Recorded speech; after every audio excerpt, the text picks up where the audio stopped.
Hooday, Bengal fans. He is Maan. I am Jake. This is the Bengals Pulse, the heartbeat of our Cincinnati Bengals. Maan, episode 6 is here. And man, do we have a big show today. We are very excited. Our first guest in Bengal Pulse history. Maan, how's your week been? It's been great. I've been looking forward to this all week, and let's get going. This is going to be a lot of fun.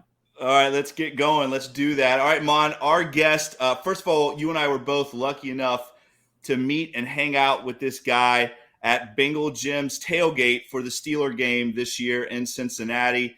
A lot of great stories. We had a great time. He was just so awesome to hang out and talk to him about all of his knowledge and everything that he has done for our Cincinnati Bengals. He started his career in 1990, covering the Reds, the Bengals, writing other news stories for the Post and the Inquirer. Then in 2000, when the Bengals started Bengals.com, he became the senior writer and editor of Bengals.com, and he has been there ever since. Again, we are excited to have him, the man, the myth, the Bengal legend, Geoff Hobson. Welcome, Geoff, to the show. Fellas, it's great. It's a great honor to be on here. Thanks for having me on. Well, thank you for coming on, Geoff. We appreciate it.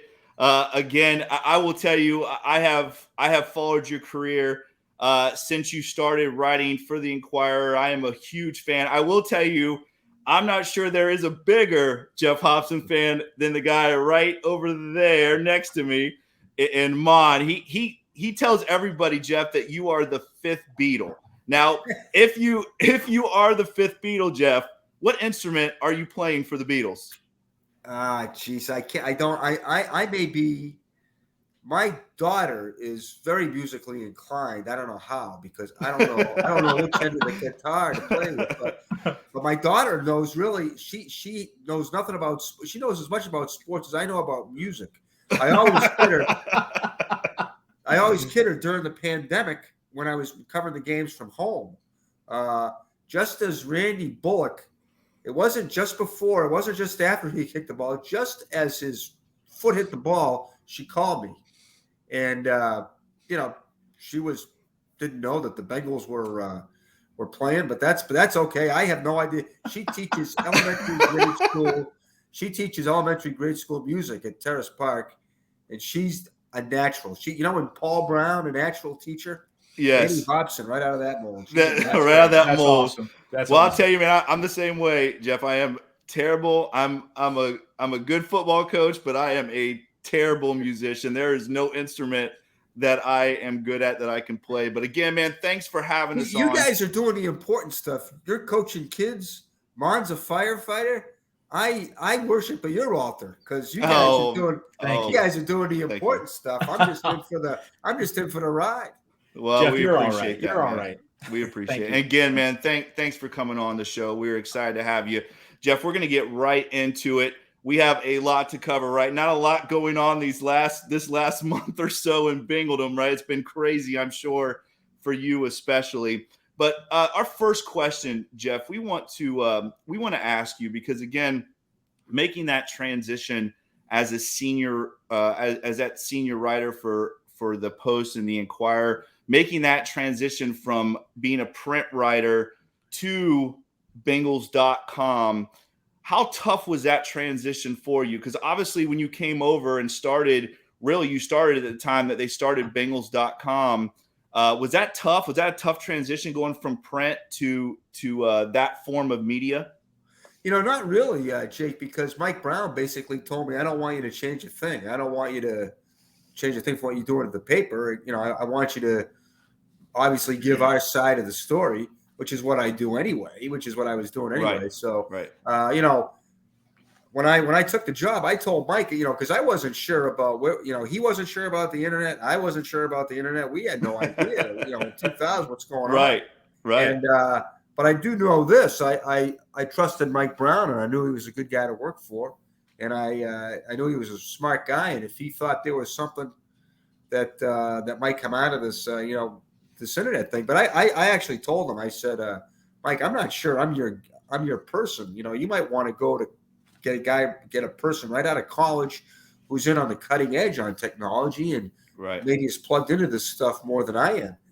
And he said, no. He said, I want a guy that the fans trust and that the fans know. So I think, looking back on it, I think that was a pretty good call. And kudos to Mike. I mean, I think he saw that the website could be just another way to reach the fans. Right. And then maybe one of the more important ways to reach the fans. I mean, he saw that back then, and so I think you have to tip your hat to him, because it's I don't know. I'm just a guy trying to get through, and just looking at the present is tough enough for me. But when a guy can look into the future and see something, that's absolutely that's a great trait.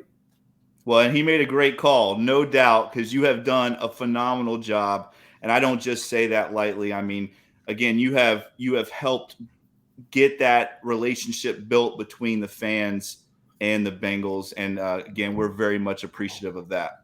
Well, I appreciate that. The website's growing. I think Elizabeth and Caroline Blackburn and Emily Parker have done a great job bringing the website into the modern era. Got a lot of videos, a lot of photos. Marissa Contapelli has done she's fabulous at what she does. Seth Tanner she's done is awesome. A great producer.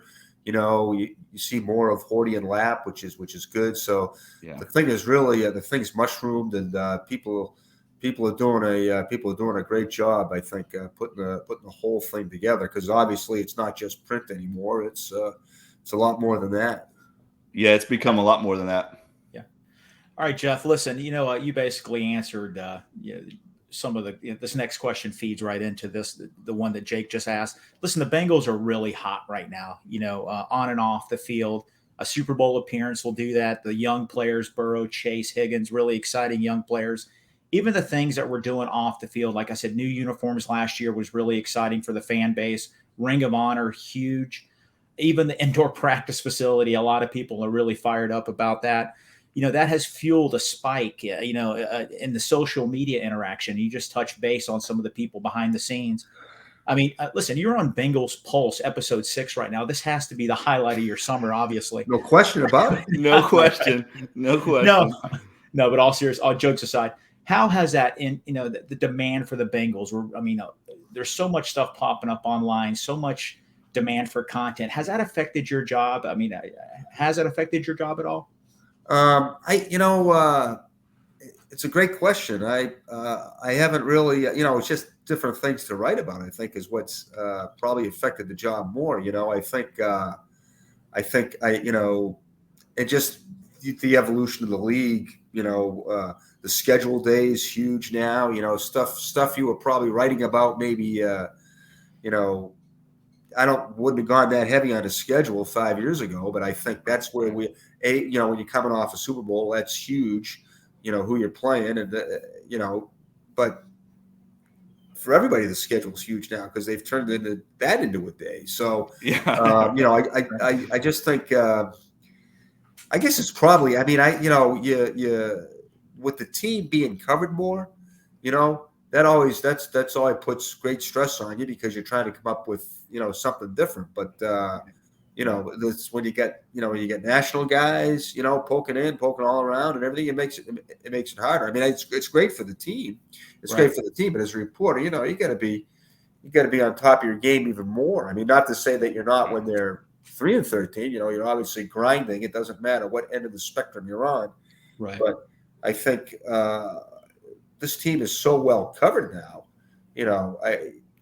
Maybe the only thing that's changed is I'm really making a concerted effort to know these guys more, especially out of COVID now, when you can see them one-on-one, and just make the human element, make the human connection. I mean, the game is so wrapped up in analytics and numbers, and I just think sometimes the guys, their stories get lost. So I'm really trying hard to go with that, because I think no matter what era we're in, I think fans like to read about these guys, because they're that's the one thing that we all have in common, is we're all people with stories to tell. Yeah. You and Jake have stories. We all get stories, and So I think that's the key thing is keep sharpening the storytelling because you get so many people coming at it from so many different angles. Right. Yeah, and I've and maybe noticed too, maybe too. I was lucky enough to win the Co-Ohio Sports Writer of the Year award. That's going to be at the end of June in Winston-Salem. But I think that is probably, and I think the guy who runs the outfit, the National Sports Media Association that gives the award, Dave Gorn. I went to college with him at Syracuse. He's a radio personality in the Raleigh, Winston-Salem area, and he told me he thought I was the first writer from a team website to win that award. So. Wow. But I think that congratulations. Well, thank you. But I think congratulations. That I'm not saying that because of the award. I'm saying it because I think the 2021 Bengals probably had more to do with that than me because I've been doing this thing for 20 years. So I didn't suddenly become this overnight. So I think they obviously, I think, helped the website get noticed. Obviously, I mean, I think that's a big change too. I think just. Hey, Geoff, let me ask you, is it a prerequisite to be a Syracuse grad to work at Bengalscom? Well, I tell you, Horty is Horty's one of the best. Lap's one of the best. I mean, that's got to be the best crew in the league. Right. So, Lap tells a great story about getting drafted out of Syracuse. Lap went to Syracuse when it was just beginning to decline as an Eastern power. But they were back in the 60s, back in the late 50s, the 60s. They were the Eastern team. They were always the best Eastern team. So when Lap came out of there, it was he was the last captain for the great Ben Schwartzwalder, who was a legendary Syracuse coach. So that's a great trivia question. Lap is not only Ben Schwartzwalder's last captain, but he also got drafted by Paul Brown. So that's we'll have to get him on the show. We'll have to get him on the show. That was a pretty good 1974 for Lap. Yeah, that was a pretty good year for sure. Well, congratulations on the award. And I have noticed. But I say that because I think Mike Brown knew what he was doing, and it wasn't anything that I did. I think it's just I think the fans, guys like you and Maan, make the site what it is. So that's I think the only reason I got the thing was because the Bengals were good, and because I think just the fans are so wrapped up in the team. Thank God. Yeah, and I mean, winning. They always say, as a coach, I always say, winning cures all, right? And it does. It hides. I mean, as a coach, Jake, it hides so much. Absolutely. So many things happen in a game. And if one bounce goes the right way, you're not going to hear about the false start in the first quarter. You're not going to hear about the interception in the second or the holding call in the third. Absolutely. That all that stuff goes away. And so it's. I mean, it's it's a weekly soap opera. That's it is. Long before Dynasty and Dallas and all these soap operas back in the day. I mean, the football, the NFL had a cottage industry there in the 60s with that. That's probably the first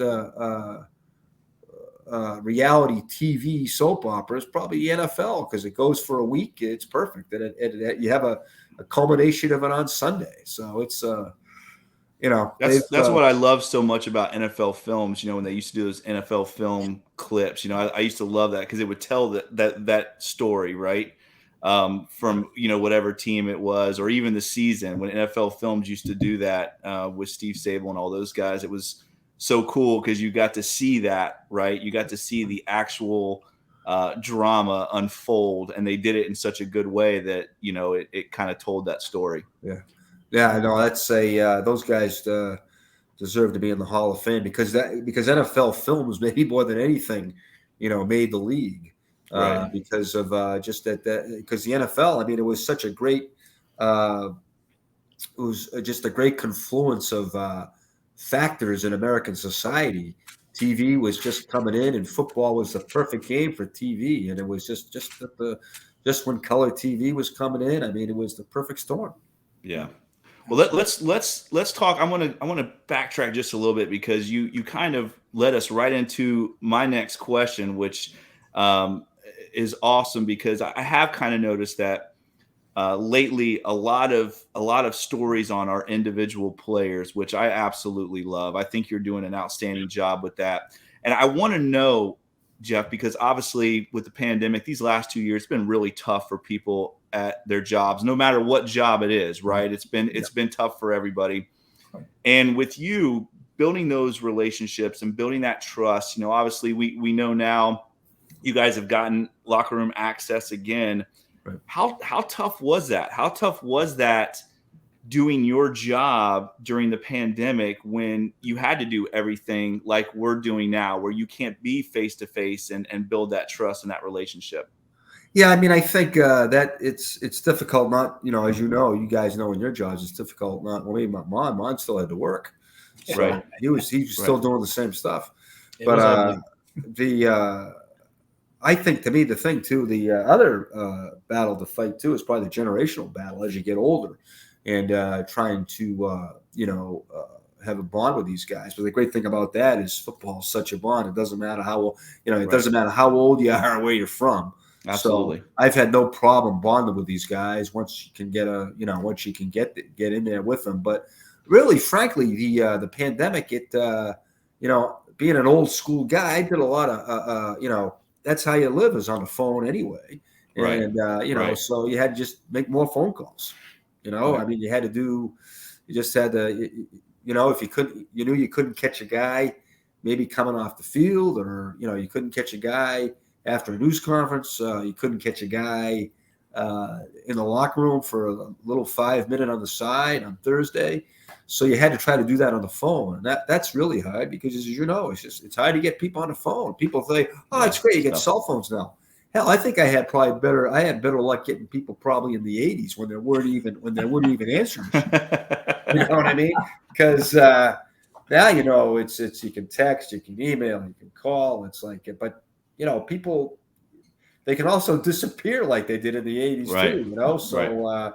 it's and there's more ways to disappear. So, but I think it's just, hey, life's. I remember one of the greatest lines I ever heard was in the replacement strike in 1987 when I was a columnist in Portland, Maine, and a guy for the Patriots, Mike Ruth. You guys maybe this is a little bit too old, but maybe you guys don't remember Mike Ruth, but he was a very good. Maan probably does. Nose tackle out of Boston College, a very good nose tackle for the Patriots, came out of Boston College. And with the replacement, the Patriots signed like one of Ruth's best friends who also played his position. So he had a locker, he had Ruth's locker, and he had his number, and he had his job. And so I asked him, I said, how tough is it? How tough is it to take like the job and your number and your position of your best friend? And he said, life's tough after Little League. And he's exactly right. I always think of Craig Vidham, and I certainly thought about Craig Vidham a lot during 2020 because I wasn't the only guy struggling. I think I'm sure it was there were and I was it the great Johnny Sain, the pitching coach, who once said, "People don't want to hear about the labor pains; they just want to see the baby." That's probably a little dated for both you guys. But, that's too funny. That's too the great funny. Boston Braves in the 1940s had two pitchers, Spawn and Sain, and that was it. And it was Spawn and Sain and Pray for Rain. But you guys don't. Oh, I like that. Yeah, that's good. That is very cool. Very cool. Hey, Geoff. I know OTAs. We've had a few sessions recently, and I know it's not real practice. They don't have their pads on. Right. But has any rookie or second-year player, has anybody stood out to you? Has anybody come into camp or OTAs in phenomenal shape that really just stood out to you? No, it's really tough because they're not even in helmets yet. So they're going, right. Not even lining up against each other. But just the things that you can see, I think they got the veterans have a lot of regard for Dax Hill, the first-round pick. They think he's come in. They think he's come in and, he's learned the playbook. He can kind of, he can has no problem telling guys what to do. Nice. And he just seems to be a pretty good fit. I know Mike Hilton was talking about the second rounder, Cam Taylor-Britt, the corner from Nebraska. Another guy that seems to have come in and it's not too big for him. So just by listening to what those guys are saying, and just by my eye, clearly they're obviously they're faster, but you can't even see that yet. But they are certainly well put together. The defensive linemen that they added in the draft and in rookie free agency. I mean, those guys are they're the picture of what you should look like at defensive tackle, defensive end. I'm talking about guys like Jeffrey Gunther, the 7th round pick from Coastal Carolina. Coastal. Yeah, Mon's a big fan of Zachary Carter. He's a big fan. Carter looks the part, and the kid from Mississippi. I have a hard time. Tisdale. Yeah, I have a hard time pronouncing his first name. But Tisdale certainly looks the part. So when you see these guys come off the bus, it's pretty impressive. And we know we can run. We know the DBs can run. So yes, all of them, right? 4.3 guys. Yeah, 4.3. I think they all broke 4.4s at some point. Yeah. And the guy, and even the kid they picked up here at the late hour from Germany, Abu. I love his story. Thank you. Yeah, his numbers are. I don't think he's been timed, officially, but I think they see him as a 4.4 guy who's got a 40-inch vertical, probably. So that's great. We talked about these guys certainly look the part. We talked about him on our show not too long ago. I love that story. I think it's just an incredible story. Yeah. What that kid has been through, and we're definitely rooting for him here on the Bengal Pulse. Yeah, I think we all are. I think it's a truly American story, a National Football League story. It's just great to watch. Absolutely. So let's talk about the big story, right? The one that nobody really wants to talk about. Just Geoff, and I know. I'm not sure what you know right now, but obviously July 15th is the cutoff to get Jessie Bates re-signed. Obviously, there's a lot of contract issues going on with that situation. We want Jessie back. I know he's been offered contracts and he's turned those down. I personally feel like there's no way he's turning down $13 million. I think he's going to sign the tag. That's my personal opinion. But I want to get if you know anything going on right now, or what your thoughts are on him signing the tag. And the other question is too, the Bengals like to maybe offer a guy, and if that guy doesn't accept, maybe they offer the same contract. Do you think maybe Von Bell might get that situation handed to him if the Jessie Bates one doesn't work out? Yeah, I don't know. I think the Jessie thing is still yet to play out. I mean, they made two significant runs at him. I think, before training camp and before free agency, it didn't work out. I don't know if they'll make another one at him. I'm sure they will. I'm sure they'll make another run at him because they would like to badly sign him up long term. What happens if they don't? I don't. Your guess is as good as mine. All I know from a contractual standpoint is after this season, they're eligible to extend Joe Burrow, T. Higgins, and Logan Wilson. That is a lot of cash. That's a lot of cash. I know that is. I think whatever is dictated. I mean, whatever happens, I think it has to be seen in the context of that. I agree. Those three, those are definites, right? And then obviously Jamar the following year. I mean, those three are definite guys you have to extend. And that's not. I mean, and they want to extend Jessie. They put Jessie in that boat too. I mean, I think arguably one of the. He was a huge factor in what this team did last year because he was the big engine behind getting them together for voluntary camps. He and Sam Hubbard and Burrow, they were huge voices in that, getting them together. And Zach Taylor will tell you how important that was to get those guys together like that because they hadn't had it in 2020 and 2021. And I think right. And I people kind of poo-pooed this. I would kind of raise the issue, when have you ever had an overhaul? This team was overhauled drastically after 2019, yes.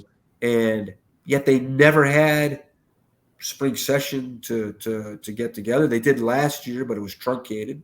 They didn't have anything in 2020.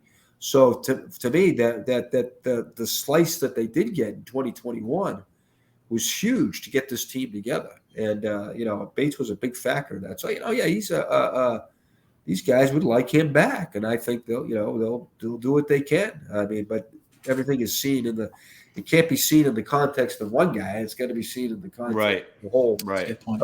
I mean, and arguably too, on your point, Geoff, is you could argue the fact, and I have on this show, that Jesse Bates was the MVP of our playoff run. No question. I mean, there's about 3 other guys you can name in there too, but that's why that team did well, because they had about 5 MVPs. Yeah, Braun could have been the MVP.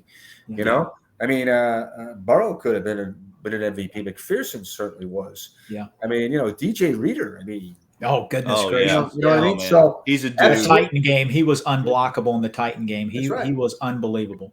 People forget that the Rams didn't get 2 yards per in the Super Bowl. Yeah. So he was a big reason for that. So I mean, that's why they were good. They had about 5 Super Bowl. They had about 5 postseason. That'd be 6 or 7, maybe 10. And certainly Jesse was one of them. Yeah. All right, Geoff. Well, next question. You know this better than anybody. Bengal fans are very sensitive about the Hall of Fame discussion. Bengal Jim had that jungle to the Hall last year. I was fortunate enough to go to that in Canton. Really enjoyed that. I think he has another one scheduled in Cincinnati later this month. Right. Could this be the year? I mean, Willie was a finalist. I know the senior committee, I think they changed some maybe bylaws. I don't know. I think they're going to have more senior members elected each year. I'm not really 100% sure on that. Could this be the year that the dam breaks and we get maybe 1 or 2 Bengals in the Hall of Fame? Well, certainly, hopefully on the senior committee end of it. And it would be great to get Willie in the room, a finalist 2 years in a row. That would be good as well. But I think the big thing, where the thing could break soonest is with the senior committee, because they did, you're right, Maan, they did change the bylaw. They did change things. They've instead of just having one candidate nominated by the senior committee to put in front of the final, to make the final vote, it's going to be 3, and that's huge for guys who have been for the 2 Kennedys who have been so close. Anderson and Riley, they've been so close. I mean, that's huge. So I mean, 2 years ago, Kenny was a runner-up like that to Drew Gibson. So if that happens again, he will get in the room, what we call getting in the room in the finals to be discussed. And very rarely is a senior committee, very rarely is there a senior candidate put forward by the senior committee shot down by the final. It's happened. It's happened in the final vote, but it doesn't happen very often. I think the last time it happened, was 2012, and the guy that did get shot down was elected 4 years later. So, if they get in the room, they got a hell of a chance of getting in there. And with the process is now, it's opened up. It's instead of like 5 guys of a 9-member senior committee making that final nomination, it's now 12. The committee's been expanded to 12, and all 12 finalists will have their case brought to the group in a meeting, which, I mean, it had been done like that, but it was a very informal situation with the 5-member senior committee. They had 15 names and they discussed them, but it was very informally. Some guys I don't even think probably got discussed. So this way, everybody in that final 12 is going to get their case brought. And I think that's helpful. And I think, you got to believe the 2 Kennys are going to be in that group. You have to believe, right? Yeah. Now the only problem is they're probably knocking each other off. I mean, nobody's going to 2 Bengals out of 3. Is that going to happen? That'd be a long shot. I mean, it should happen. They should go in together. That'd be awesome. How great would that be? Wow, man, that'd be awesome. But you can't even get 1 guy in. Never mind 2. So, but this should help. So hopefully this will break the logjam. And I'm hoping, there is some, from what I hear, there's a little bit of pushback from people who think, well, these guys who are kind of an anti-senior sentiment, that, well, these guys haven't had their case brought. They haven't got in 25 years. Why should we, keep trying to put it in? which is, I think that's obviously a short-sighted. It's very short-sighted. I think some of the senior guys, some of the senior committee guys, I think feel that from the maybe kind of feel that from the other from other aspects of the hall voting members, but I don't think that's a majority view. So I think those two guys, I think the senior committee, the senior nominees are going to get a very good vetting. Those three guys will get a very good vetting in front of the committee. And I'll tell you, you won't find, 50 people more dedicated to the game than the people who sit in that room and vote. I'm one of them for transparency's sake.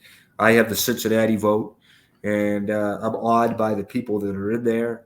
And I think it's people can bash the process, but I can assure you that it is a very well thought out, researched, and it's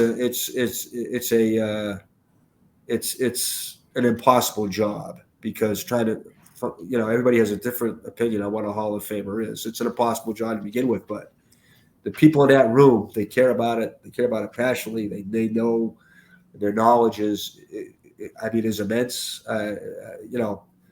It's when you come out of there, you're always disappointed if somebody you wanted to get in didn't get in, but you also know that it was very well vetted. Right. Well, that would be if both Kennys at the same time. That is definitely a trip to Canton that you and I have to make. Yeah, that would be that's obviously a long shot. So it is. But man, that would be awesome. And those guys too, I think they handle it so well. They handle it better than the fans, right? That's right. Ken Anderson, and even Willie this year. Like when you hear those guys talk, they handle it much better than we do. And Kenny Riley, the second, Kenny's son, and he's awesome. And Barbara, they're class acts. Absolutely. And it's their time is. I was told 10 years ago their time has come. So that was 10 years ago. So if they both got in, it would break the internet. It would be something else. That would be awesome. And you won't find two better candidates. Kenny's the best quarterback. Kenny's the best quarterback not in the Hall, and Kenny Riley's the best. He's the best DB, right? Corner not in the Hall. So it's not like oh geez, do these guys have the it's not like, boy, do these guys have the credentials? The credentials are better than many of the folks already in it. Well, like you said, they're the two best at their position that aren't in the Hall of Fame right now, right? Well, certainly the most credentials, I should say. The most. Yeah, well, definitely, especially, and I would argue that Kenny Riley. When you look at his numbers compared to a lot of the guys ahead of him, it's Since he retired in 1983, nobody's had more interceptions. Right. I know, it's insane. Charles Woodson has the same, and he's in, and he had a lot of them at safety. And you don't accidentally get 65 interceptions in your career. It doesn't happen by accident. And Kenny's got numbers too. Kenny Anderson has numbers. He's the only guy. He's the only guy with 4. He's the only guy who has more than 3 NFL passing titles. Not in. Yeah, it's insane. It's crazy. Well, obviously they're two of Mononite's favorites of all time. So hopefully we can all heal. But I got a head coaching question for you. I want to kind of turn it over a little bit. Marvin Lewis, and I'll tell you, for the knocks that he gets, what he did for this Bengal organization in 16 years is phenomenal, right? And I think that gets forgotten a lot of times, that he went, 7 playoff appearances, 5 straight, 4 division titles. He finished with a winning record, and more importantly, pulled us out of the lost decade of the 90s, right? What he did is just absolutely phenomenal in my eyes. And again, being a head coach, it's tough. It's a tough business at any level, running an organization, but especially pulling one and rebuilding it from basically the bottom up, right? And Marvin basically did that with us. It's a shame he's got this albatross of not winning a playoff game. Because look at the injuries. Like you said, Jake, Jeff, he went to 7 playoffs, and that was as many as they had gone in the previous 28 years of the franchise before he got here. And I'm not a big find excuses and an injury guy, but it seemed like every single year there was something going on. Mon and I went back and talked about in 2014 we played the Colts, right? We went in that we were missing our entire receiving core, right? Then obviously 2005 you have the injury to Carson. 2015 you have the injury to Dalton.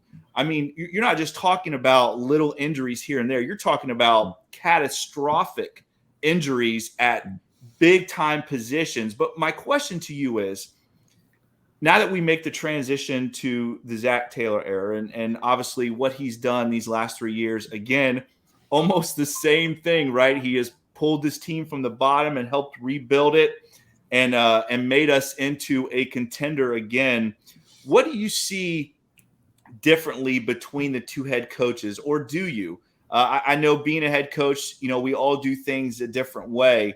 But what do you see those guys doing differently as far as running this team? I got to remember, Marvin was born in 1958, and Zach was born in 1983. One's an offensive, Right. guy, and one's a defensive guy. Right. Two huge differences right there. Right. I think Marvin's Good point. Marvin, when Marvin was hired, he gave this franchise instant credibility. I mean, he was the hottest name. He was the hottest candidate for not that year, for the previous 2 years. I remember that. Yeah. So, being the DC with a Super Bowl title, right? And he made him legitimate, and he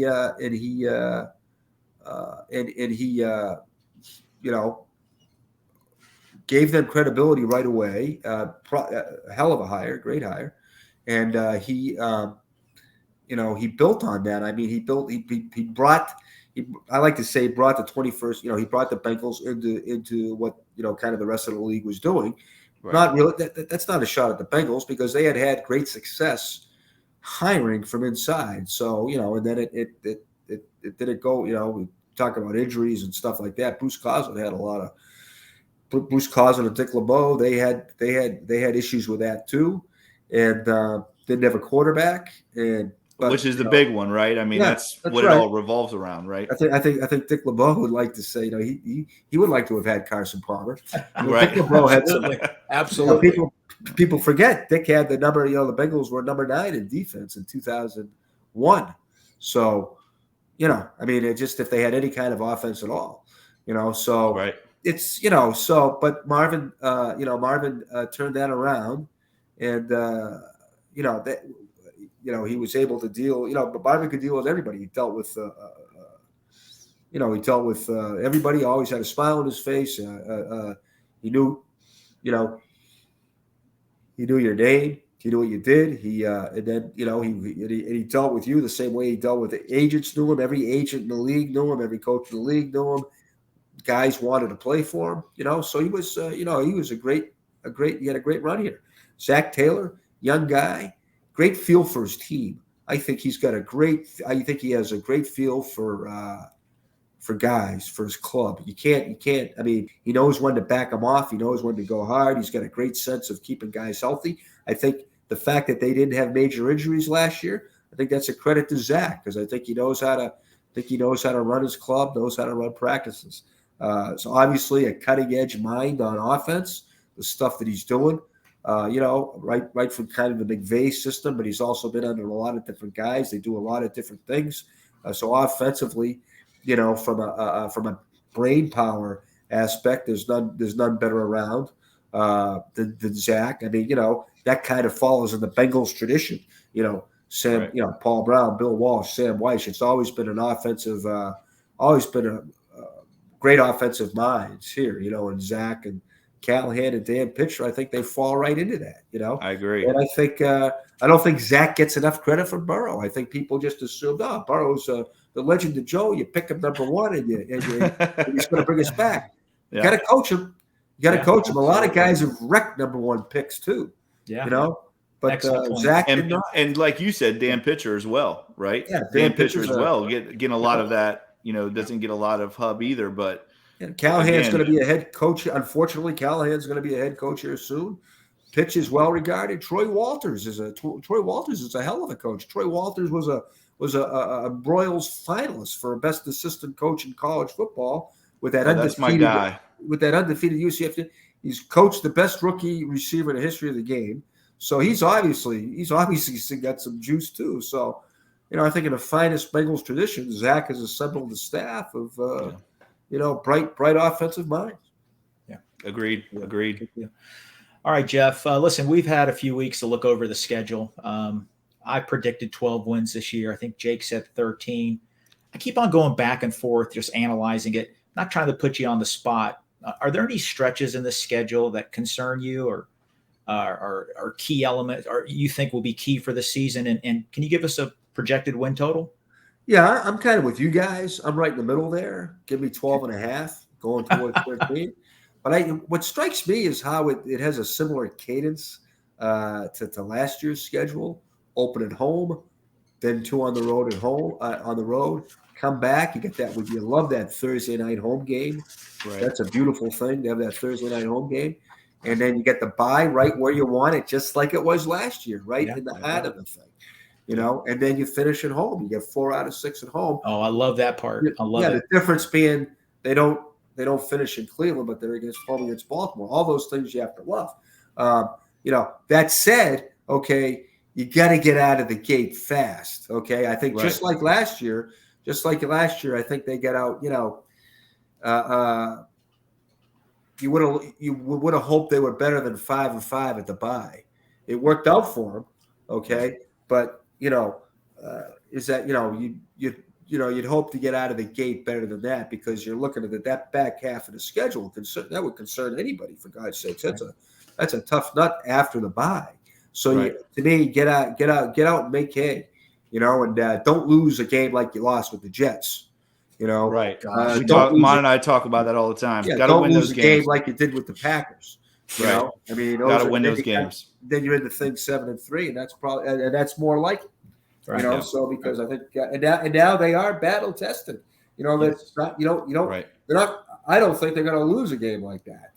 Now, that's hard to say because you lose. This is a wacky league. Right. You could, they could be better than last year, and maybe win 9 games just because it's wackiness, just because of the wackiness of the league. Right. That's true. That is true. But I think they're really battle tested. They're really they played well down. They played well down the stretch in the clutch. You get the same team coming back, so I see them not losing a game like they did against the Jets last year. I see them surviving in overtime against Green Bay. Games like that, I think. And the 49er game, right? We started to see that in the back half of the year, pulling out a tight game in the road, Vegas and Denver. Right. So that's the team I think you'll see coming out of the gate. And I think at that point, then you get to the bye, maybe 8-2, get to the bye. Yeah. Make hay early. Yeah. Well, I am going to put you on the spot because Mon and I have had this argument for years, right? For the last couple years, especially. Geoff, I want you to be this deciding vote. Now, this is kind of putting you on the spot a little bit, all right? I'm not going to tell you who thinks what. All right. But I want to know from you, Geoff. 2005, 2015 Bengals, who are you taking? Oh, I would probably take the I would probably take the 2015 Bengals just because their defense was better. Wow. Yeah. Wow, Geoff. Great minds think alike. Great minds think alike. Better defense. Obviously, Geoff, the Bengals 2005 team had 42 turnovers. They were a turnover machine. Yeah, 3 potential Hall of Famers on the 2015 team. 3 potential Hall of Famers. Yeah, but Jake, I hear you, but that 50, that the Steelers, they needed when Carson went down, they needed a defensive stand and they didn't get it. In 2015, I know. They got that defensive stand. They were A.J. McCarron almost won a playoff game. They held the Steelers to 18 points. We were there. Geoff, you have just made my life hell now. I am never going to hear the end of this from Mon. Listen, Geoff, this is my one argument. Okay? Carson Palmer, and again, this is a big what if. Carson Palmer stays healthy. Andy Dalton stays healthy. But they I know it's a big what if. A big what if. but Carson Palmer, that 2005 Bengal team, Yeah. in my eyes, is the best team in the league and is winning the Super Bowl that year. That Bengals team would have won the Super Bowl if Carson was healthy. There's no question about it. Would the 15 team have won the Super Bowl? Don't know if Andy was healthy. I'm not sure about that. I was a big Andy Dalton fan. Yeah. I love the guy. He's still one of the best guys in this league. Yeah. But man, you give me Carson Palmer, that 2005 team, man. Oh, You're man. You're right. But I think the fact that 15 team did what the 05 team didn't do, which was almost pull that playoff game out. It makes me. That's a good point. You know, that's a good point. You know, I love I mean, how can you not love the 05 team? Willie and Levi. Chad, remember that year, Chad and Rudy both demolished Bengal records, right? Yeah. I mean, so did Carson, right? Carson almost had 4,000 yards passing that year. I mean, he had the best passer rating, I think, until Andy in 15. Yeah. So I think the 2015 Bengals, this is just my opinion, is the best Bengal team of all time, and that includes the Super Bowl teams. They were. I don't know if I do that. See, then he says something crazy like that. But they Jeff. were you know amazing. What I mean? That defense was special. Listen, you got Jeff on your side, and now you're going to go say something crazy. No. Yeah. Now you're trying to pull Jeff into your craziness. They were one of the best teams they've ever had. I mean, you got to say. I mean, honestly, when you talk about teams, I mean, obviously, you got to talk about 05 and 15. But I mean, the 21 team. Yeah, that's what I said. That's what I said a couple of weeks ago. To me, this is the best. Last year's team might have been the best Bengal team of all time. And I'm a big 88 guy. The 88 team, they still have my heart. They always will. But the 21 team, I find it hard pressed to put anybody ahead of them. They got to be they certainly have to be in the conversation. Absolutely. They were the funnest team.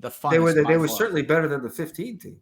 Yeah. I think you'd have to say, but I think still the 81 team might still stand as the best of all, as the, the granddaddy of them all. The 81 team, I think they were second in offense, 12th in defense. Man. And they were great, Kenny Anderson he just put him on the map that year. Just absolutely put him on the map.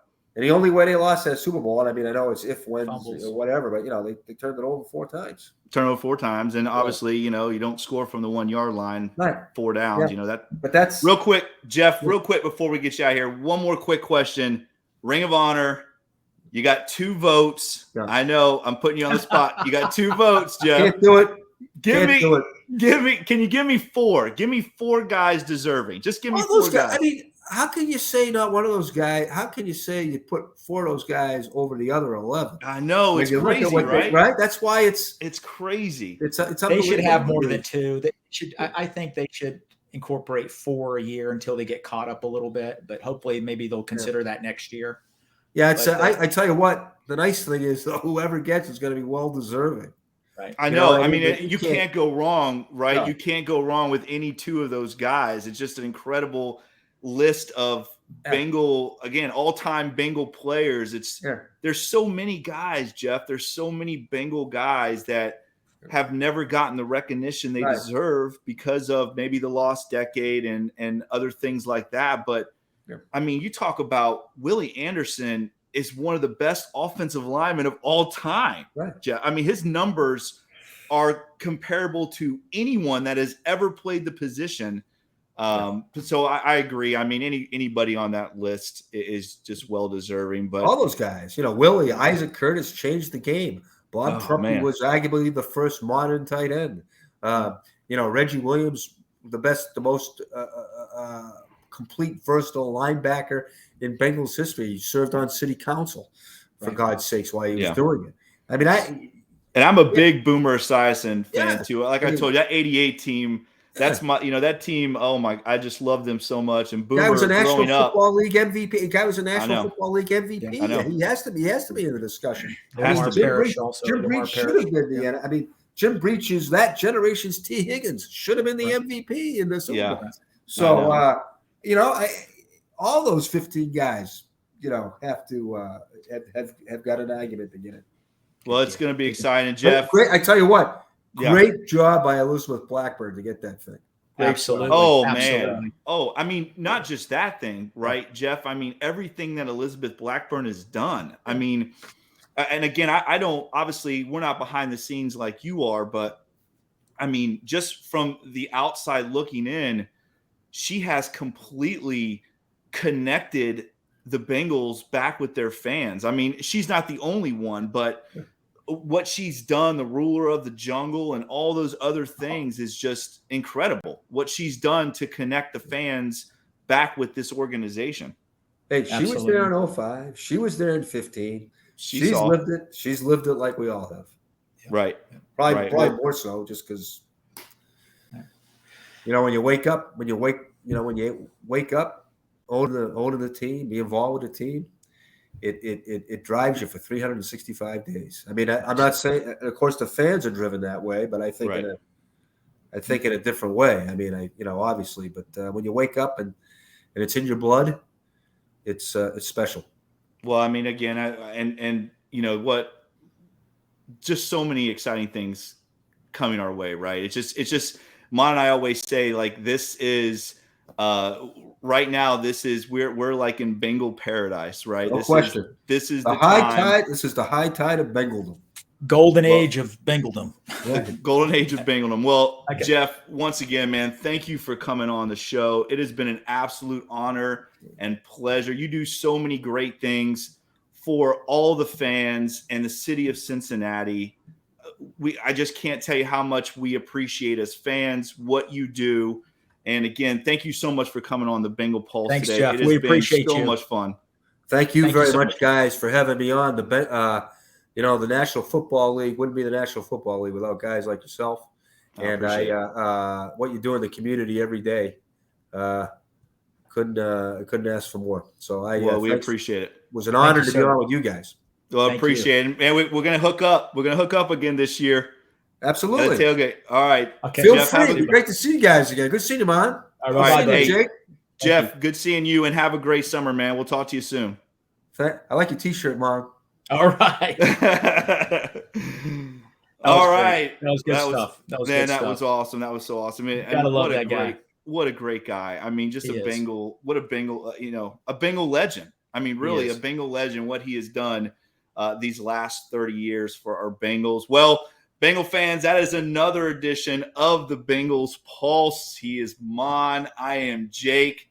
What a great show. Thanks for tuning in. Again, guys, make sure you like, subscribe, and share this podcast. Make sure you check us out on Twitter. Follow us on Twitter at Bengals_Pulse9. And then follow us on Instagram, exactly the same, without the at Bengals_Pulse9. Guys, thank you for tuning in. We have another great show for you next week. Make sure you check it out.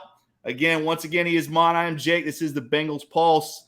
Hoo day, Bengal fans. We will see you guys next week.